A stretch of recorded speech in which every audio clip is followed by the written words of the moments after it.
I bring you this morning just 5 other simple, hopefully you can follow suggestions. Number 1, whatever you do, don't chase the future, be shapers of it. You've been given not only the gifts of knowledge, but the gifts of experience and the gift of being an American. And as a result, so much more is expected of us and you. 2, whatever you do, don't hog all the credit. When things go well in your life, remember there are those who came behind you, those who stood by you, and for that matter, those in this audience today who have supported you throughout. Not only do they deserve some of the credit, but you should listen to them as well. One final thing, if you find yourself in a room, in a setting where you're the smartest person, over and over again, do one of 2 things. Add more people to the room or simply leave the room. For it is important not only for you, but for those around you to continue learning. 3, focus on your dreams with laser-like focus.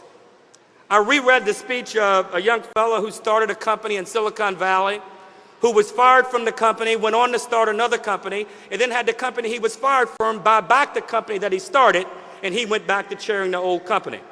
I mentioned one of his products earlier, the iPod. Steve Jobs' life, in so many ways, is the American story.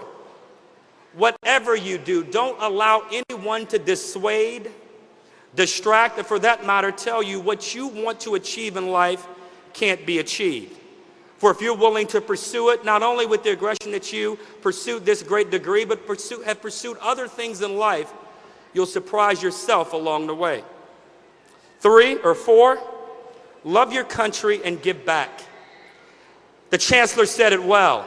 Take those to lunch or dinner who have helped you along the way, give back to the university.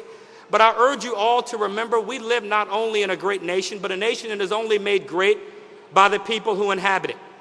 As Abby said so well as she compared this graduating class and the challenges you face to the Merrimack River, never quit, never complain, never give up.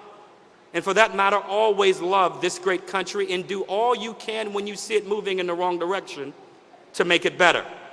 For the only way we continue to be the great example, not only for ourselves, but for those in as far away places as Asia, Africa, and for that matter, where so many of our troops are serving in the Middle East, namely Afghanistan and Iraq, we all have an obligation when things go wrong with this great ship called America to do our part to make it better or to put it back on track.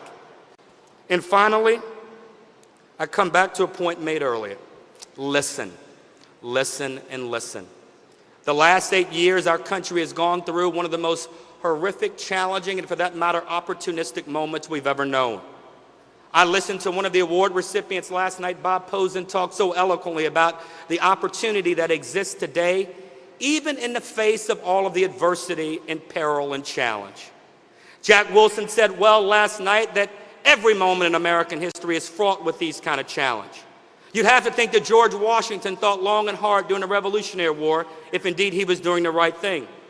You have to think even before that the Founding Fathers realized that the genius of their document would make it available one day for Chaz to get an honorary degree from here, from a young fellow like me to give the commencement address here. For that matter, there's so many of you who are graduating today who might not have been able to graduate based on the original document they wrote. Yet their foresight, their vision, realized that America would grow and diversify, and for us to be the example of freedom and the pursuit of happiness around the globe, we would have to.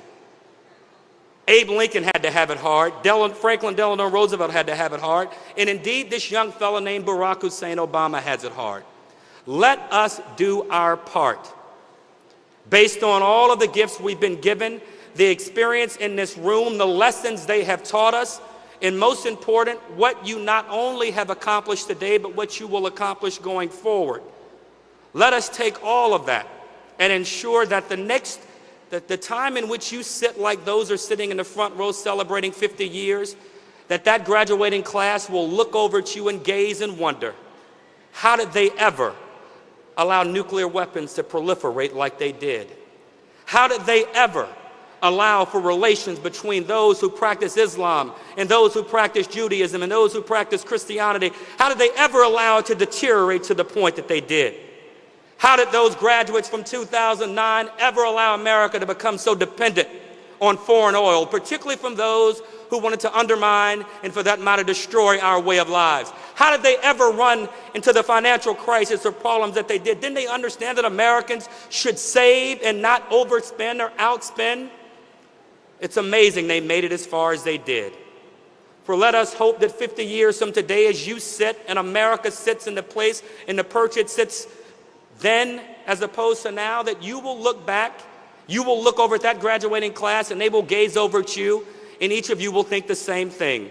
For America is a great place because we've all done our part. Graduating class, now it's time to do your part. You've been given great gifts. Use them well. May God bless you, and God continue to bless the great University of Massachusetts at Lowell.